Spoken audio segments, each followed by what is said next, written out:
started. Oh, there you go. Oh, so Adrian won't miss anything. Yeah. It'll be recorded. So oh, there we go. Never mind, yeah, I can see now. So Okay. the unit we're going to do is equality and diversity. Again, you know my name, Shazia Khan. We're doing learning outcome 3. Just a summary of what we did in learning outcome 2. We looked at understanding the importance of promoting equality and valuing diversity in lifelong learning. We looked at prevent, why it was so important, and why it applies to a lot of institutions. Why do you think, just drawing back to what we did in the last session, why do you think prevent is so important?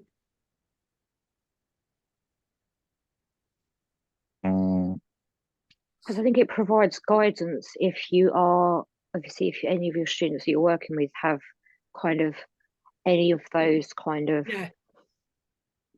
or the potential to have these kind of radical ideological, is that the right word, views? No, you know, the individuals having them views and obviously being groomed to have them views. It's good to know about these, especially in education, because some people are really young and they don't know about these perceptions, how people are young and impressionable. So sorry, I said they're young and vulnerable, so especially they're very vulnerable, and dependent again on whether they have a disability or not, that does impact on them, their vulnerability and things. We also looked at the Human Rights Act. We went on to look at the Equality and Diversity Act 2010. We looked at how we can protect learners from risk of harm. So trying to create an inclusive classroom environment. We looked at the values of individuals and why we need to be taking them into account in the teaching and learning areas. We also looked at getting to know your own students, because it's really important to listen to students. Listening to students helps the student feel like they've, the teacher's not, ignoring them, and has an interest in what they have to say as well. We also looked at good practice, and we looked at the KWL charts and why they're good for students, and we looked at peer marking, didn't we? Why it's important to provide students to have that ability of peer marking. I mean, why do you think it's so important to help students empower themselves and get them to, peer assess? Why do you think it's so important? I think it's being, sorry, Adrian, it's part of being, like you've said, it's part of that being inclusive. So if they're taking part in that, then hopefully that's going to help them think, this is good, and obviously they can learn off each other. So I've been teaching ICT recently, which, let's just say, it's not my preferred subject. And there was this program that we're using, and then I encouraged a student to help other students who were struggling. So obviously, again, and he quite likes that because he's quite into computers and technology and stuff. So that kind of helped me out. So obviously, hopefully then that made him feel, good that he was helping, his peers. Yeah, it's so important that they have that responsibility to kind of work with their peers, but also understand, the peers' expectations and things. It's really, really important. Now, moving on from the importance of promoting quality and valuing diversity in lifelong learning, we're going to go on to learning outcome 3, which is to be able to promote equality and value diversity. So how can equality and diversity be promoted at schools? So it's really important that every school, most schools, promote equality and diversity. And it's essential for both teachers and students. And the whole point of it is to create this kind of persona that you are able to promote that within the school, but also the aim is to promote a classroom environment and make sure that they understand issues around the what's happening in class, and make sure they understand people as well. It's really important for individuals to understand other people as well around that area, because sometimes they see things in a negative way, but you're able to portray that in a positive way and work with the students. God, it's not moving again. Something's come up again. Right.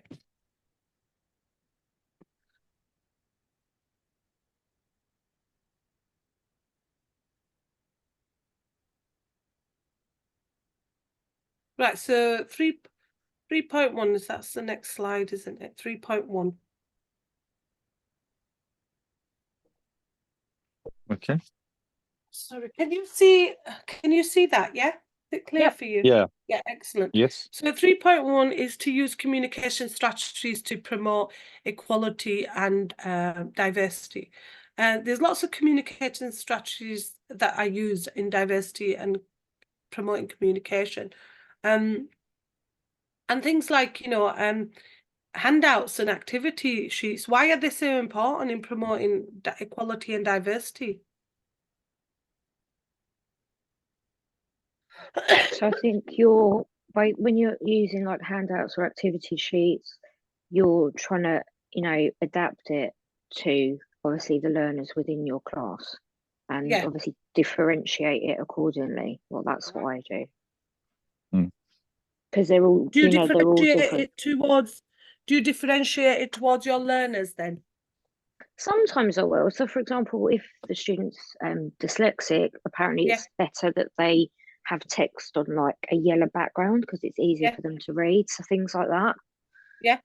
So it's really important that you, again, use plain and simple language for them to understand. And, you use pictures, charts, because some people are kinesthetic learners and some are visual learners. You need to try to cater for everyone with different needs, but also you need to make it easy for them to understand, simple text, simple font size to support learners, like you said, with dyslexia, dyscalculia and visual impairment. So you need to look at ensuring that materials are available from accessible to the whole class in regards to promoting multiculturalism through learning resources as well, because it's so important. What's happened here now again?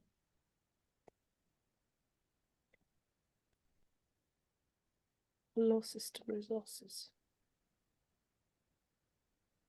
Sorry, I don't know what's happened again. It's just started playing up again. Can you see the slides now? Yes. Can you see the slides? Excellent. So at least that's a start. So you need to, teachers, sometimes they have a checklist of what they should do to incorporate things for students, the language, they use the resources, the lesson plans. And, it identifies how they promote things, like you said, Patricia, for dyslexic students, you would promote it that you're able to accommodate dyslexic students.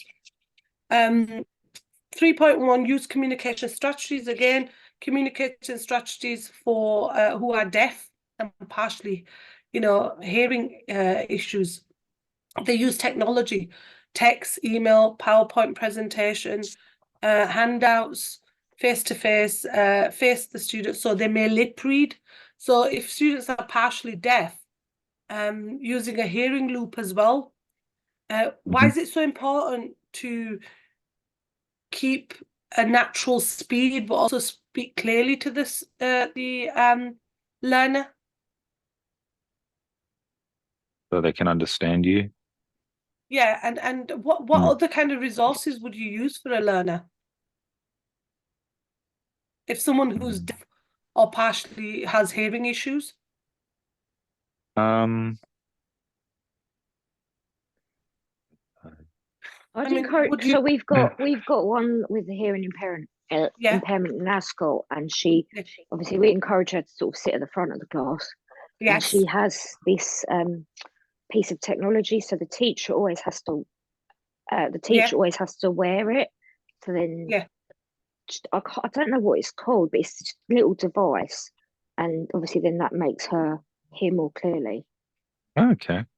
What about trying to get them to speak a little bit louder and clearer, and the position of lighting and stuff like that in the classroom, to kind of prevent any sort of noise or anything?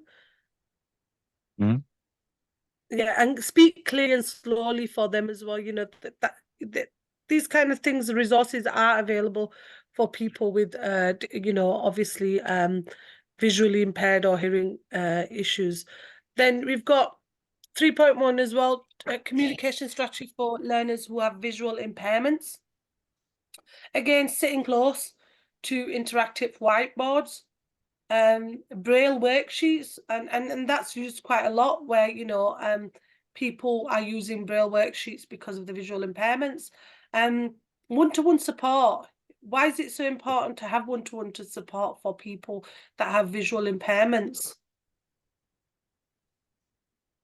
Well, I suppose they're going to need that extra support, and I suppose it's a way of also seeing if you know, that they are following is actually being presented to them.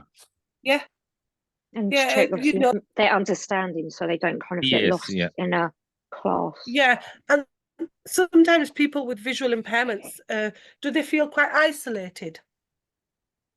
I'd say so. Would they feel quite isolated in some instances? Yeah, I imagine so. Yeah, so, you know, it's better to try to provide them one-to-one sessions, but also, you know, provide them sessions where they are able to, you know, feel less isolated as well. And you know, there's a range of inclusive things that you can do for them. Again, one-to-one support, use software packages for students, students with visual impairments, voice recognition software.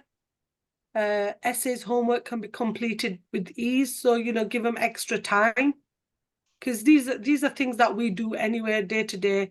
And, you know, you need to be able to provide for all your learners, you know, even, you know, even if they've got issues in regards to vision or hearing, you know, you need to provide for all of them, and you need to make sure that they've got access to materials that support them, because that's the main thing when you look at equality and diversity, supporting the students with resources. So communication strategies to promote equality and diversity. So think holistically. So you need to see the whole picture before they acknowledge the detail. Good at remembering patterns, but find difficulty in understanding sequences. Learn best from direct experience, because that's really good. You know, if you have direct experience with students with dyslexia, dyscalculia, and dyspraxia, they're different forms of people, different types of learners with these kind of illnesses would learn differently, and they have different ways of doing it. They need to read and write things through personal interest, learn better with colour, humour, stories and images as well. Communication strategies for English as an additional languages. So, you know, there are students out there that need extra support due to language barriers, you know, things like that. One-to-one sessions do help them, interventions. The PECS system, translators, symbols, charts, objects of reference. I remember teaching someone who needed additional English support, and it's really, really hard work sometimes. I don't know if any of you have worked with students with English as an additional language, but sometimes it's really not hard. really, but we have got a couple in the school, so they always get additional like literacy intervention on a one-to-one basis. So do you find it difficult sometimes teaching people? I think sometimes, but it's hard to know. I think sometimes with my students, whether it's the language barrier or their special educational needs. Yeah, but there's definitely. I did it with mature students, and and they had no level of English, and it was really, really hard. But I think patience is a big part of it. You know, if you're able to be patient and let them communicate and then see how things go. But I remember one student, I couldn't get her past ABC for 8 weeks, and there was another student, and it was really difficult because every time we used certain, you know, like B is for ball and things like that. She just struggled. So for 8 weeks, it took a long time for me and one of my other colleagues, but we eventually got there, but it's quite tedious. And, you know, it's quite hard for that individual as well if it's not their first language. So, you know, it is difficult for them as well. So communication with colleagues. So it's also important to be aware of how we communicate with other colleagues. You should maintain a friendly but professional relationship with them. For example, whilst it is okay to discuss your weekends and birthdays, it's vital that this is done in your spare time and not in the staff room. So what they're trying to say is keep a professional relationship in classroom, and while teachers, you know, you try to not allow your personal discussions to intrude with your work. And I have worked with colleagues that do that, you know.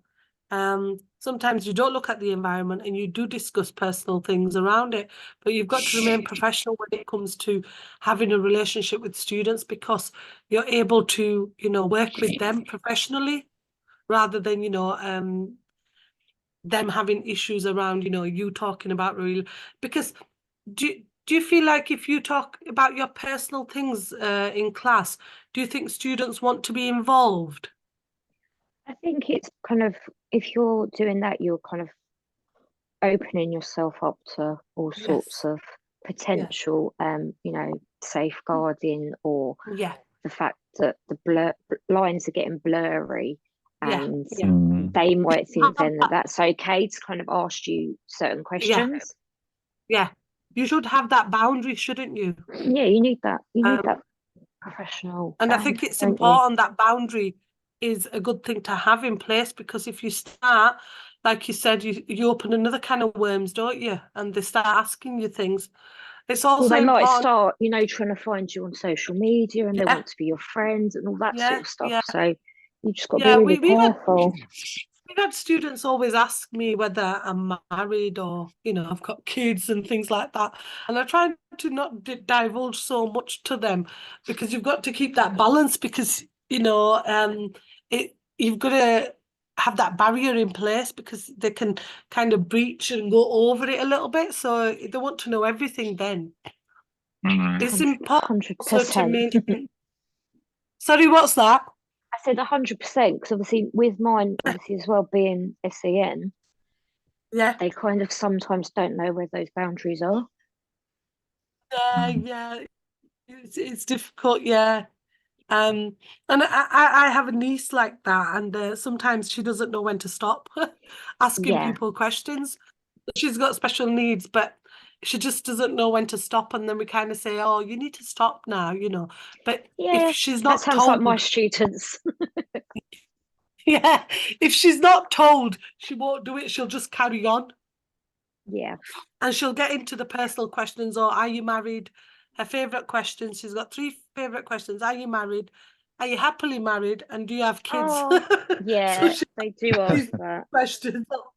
Are you married? And they're predominantly questions asked to the same people, different people, but the same questions.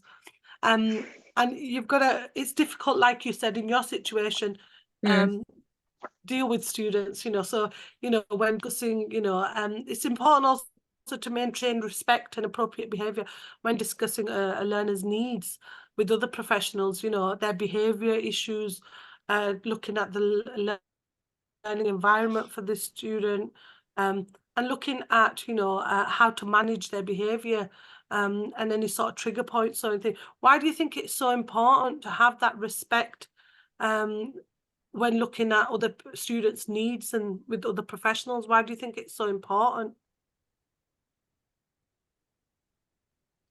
So I think that's where kind of equality comes in again. So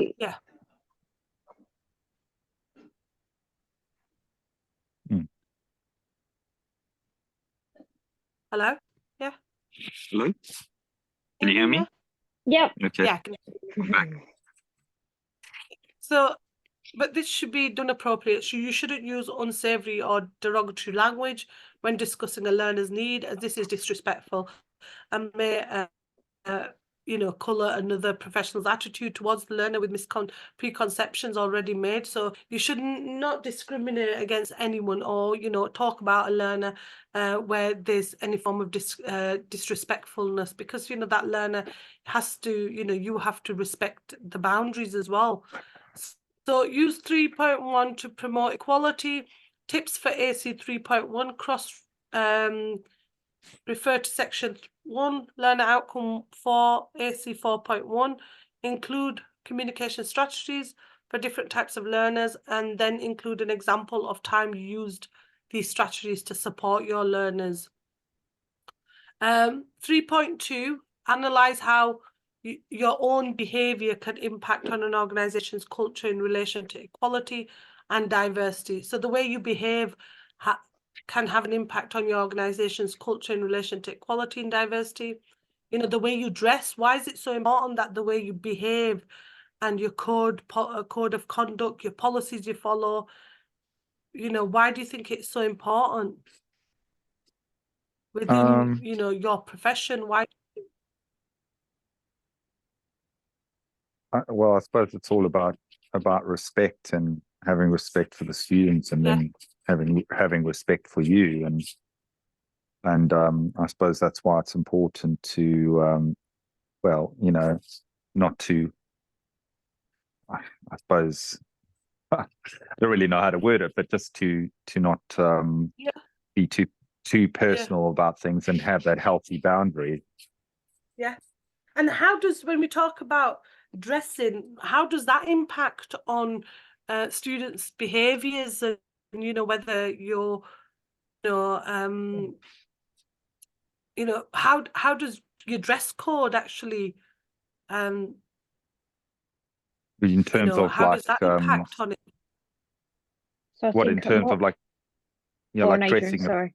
I was going to say, like, in terms of dressing professionally and things like that. I suppose it shows that that kind of divide, that if you dressed well, you'll sort of garner more respect from your students. You'll come across more of an authority figure. The professional manners, you wouldn't want to be dressing like your students. Because I mean, I have seen teachers that do that. And it does impact on students, making comments, derogatory comments, and saying things, because the appropriateness of your dress code is really important in your profession. I believe, I think, to wear. I remember there was years ago, there was a young teacher that just joined a school, and she was modeling for Marks and Spencer's. Okay. So her modeling was lingerie.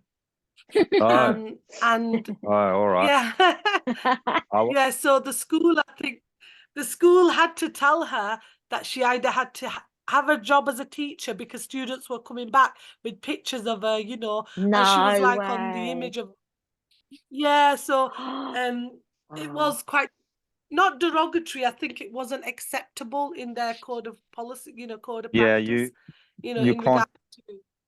Yeah, I think you can't sort of do anything to bring the school's reputation to disrepute. But No.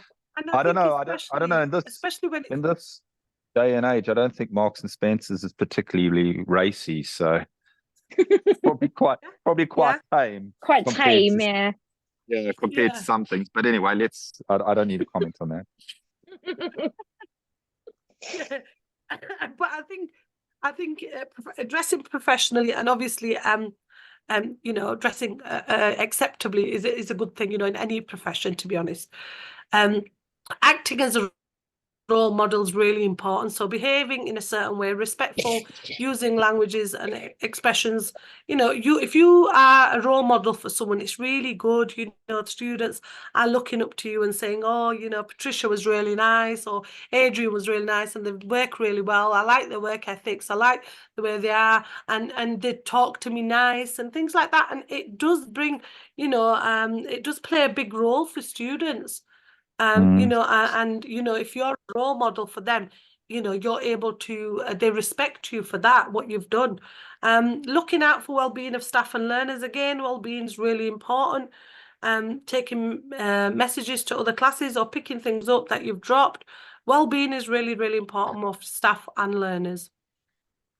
The next one on 3.2 is promoting advocacy for learners, helping students access the curriculum, using sign language to teach students with disabilities, showing them how to use a pair of scissors, you know, intervening, helping them, you know, trying to calm students down. And I think, Patricia, in your role, you probably do a lot of that, you know, where you have to intervene and get students to calm them down a little bit, maybe.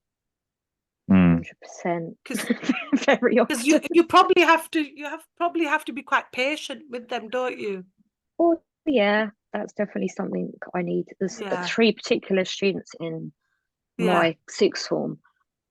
They're just always at each other, and it's like constant. So it's quite difficult at times. They just don't stop. They're name calling, they're poking each other. They just, so we're kind of trying to now take another approach. There's something called a comic strip conversation. So I don't know if you're aware of them.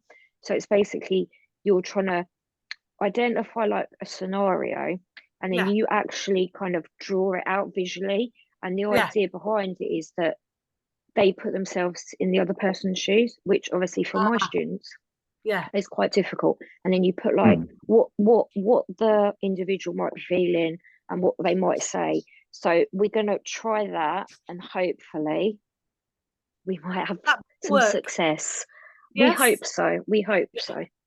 It might work on these young 3 little boys. They're not. They're grown-ups. Like, they're 16. So they're not little. They're big ones. But personal appearance is really important in and out of school. So again, appropriate dressing. Make sure your hair's neat and tidy. Use good language and avoid terms like "shut up" or "go away." I think some of us still use it, but displaying open body language and welcome arms to your side, paying attention, eye contact. So personal appearance is really important, both in and out of school. Even though I've been seen by my students with my pajamas on in ASDAs, so yeah. Don't think I've experienced that one yet, so none of them have seen me out of school yet, but I know of anyway, so that's not a bad thing. Yeah, I always see mine out, well, some of them, and I tend to see more of the older students that have left, which is quite good. Okay. Rather than the newer ones, but you know, it is what it is, and you're just gonna, you know, be professional and just well, I don't think I'd be professional in my pajamas, but you know, professional, say hi and bye and leave it at that. Short and sweet. Yes.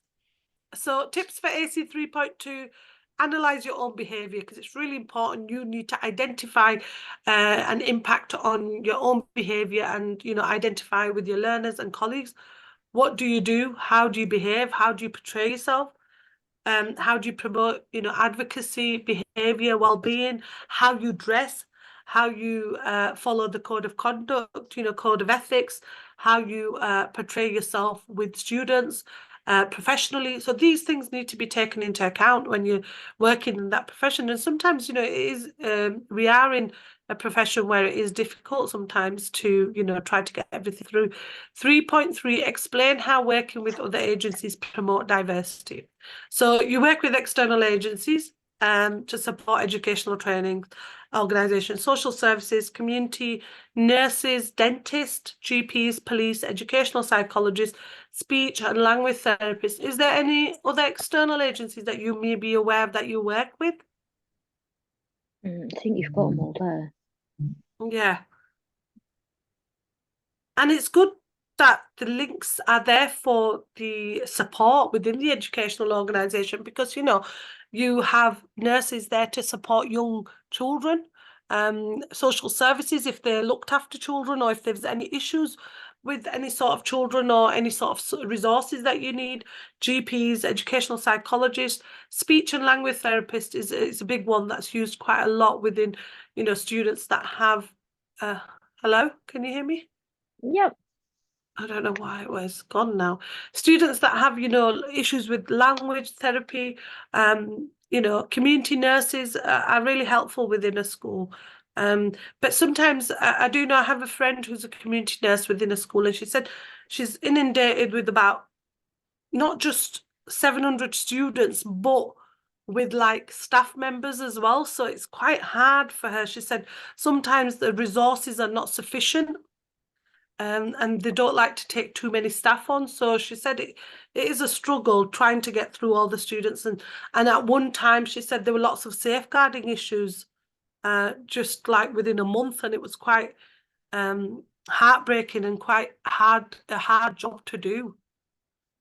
3.3 explain working again. Working with other agencies can promote diversity within school environments, such as nurses, language therapists, like we said, to ensure learners have the best access to the national curriculum, and teaching staff to approve strategies to support their students. So, you need to have in place strategies that will support your students. So, if you have students with learning difficulties, you need help from speech or language therapists, you will try and work with them. And we've obviously got those on hand within my provision. Yeah. So we work quite closely with occupational health and speech and language. So if they need specialist seating or things like that. I think that's really good for a school to do, especially to support its students and offer and promote diversity within them, working with other external organizations. Mm-hmm. And you can just bounce off each other with ideas and support and things like that, and it does help. External agencies help teaching staff, as we said, into students' needs, adapting the needs, making them suit their needs. So people with visual impairments, anyone that has a disability in regards to hearing impairments or things like that, so dyslexia, and any sort of issues with ADHD, autism, because there is a growing concern within, like, excuse me, within conditions such as ADHD and autism. I think there's an increase in that as well. Also working with other agencies such as accessing different strategies, behavioural management, providing any sort of support, advice and training for teaching staff, and assisting with sign language and Braille to support the learner, because it's really important, and it's important to provide the student with sign language and Braille if needed to promote diversity. This support enables teachers, trainers to create a consistent level of support. The learners will be familiar, have consistency across all agencies with the routine. So having some strategies and activities using a speech and language therapy at school. Do you have a lot of, like you said, you work with occupational therapists and to support students, but do you have much contact with speech and language therapists? Yeah, we've got them, as I said, on site, and we work really closely with them. So, they've all got education and healthcare plans at my provision. So we're always we always have, like, their targets that have been set. So we're all looking like them when they're, so there's, reviews going on all the time. So they're always like, so one of them called me the other day, and obviously because I work with a student every day, then she obviously asked for my input in terms of how he's meeting like his individual targets. So it's so closely knitted. So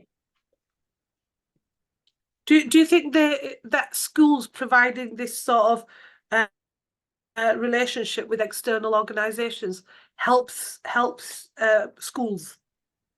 100%. So we also have drama therapists coming in. We've got school counselor. Oh, that's really good. Yeah. We've got music therapists. We've got this thing called canine assisted learning. So this nice lady comes in on a Thursday with the dog, and she just sits, and maybe they'll play a game of cards or they'll read. That sounds amazing. They absolutely, like, the kids are so excited when she comes in. Like, they think all their Christmases have come at once. They're that excited. So we do a lot of different things, you know, to try and meet the needs of our students. And there are obviously quite a few different ways that we're able to do that. Yeah, it's really important that, you know, schools provide these services for, you know, what about within your school, Adrian? Do they provide like, do they have a lot of contact with external agencies outside? I mean, we do have you know, a child who gets art therapy. Okay. And you know, I think obviously, I mean, generally, you know, we do have some kids that, you know, are, you know, either autistic or you know, a lot of dyslexia, and I think, you know, I mean, my son, he's dyslexic, and they do, you know, he has a scribe, and things like that. I mean, they, you know, and there's obviously learning plans for all of them. So I think it's you know, I think it's obviously you know, it goes back to the equality thing where, you know, as every child clearly deserves, you know, and to be on an equal footing as equally as possible. You know.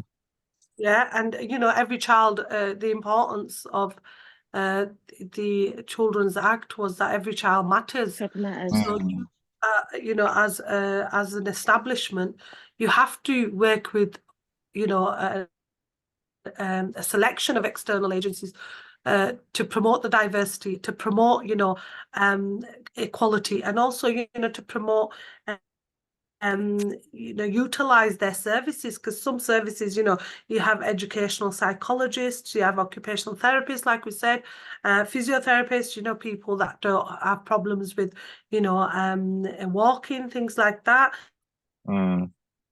Play therapists, they have also, you know, like child counselors that are able to help students here. So, you know, if children are identified with having any sort of additional needs, the schools, you know, need to work with any sort of local authorities to provide the services for that child, you know, because, you know, the school cannot always, and you know, you need to bear this in mind, the schools and the teachers cannot always provide, you know, the services that other outside agencies can.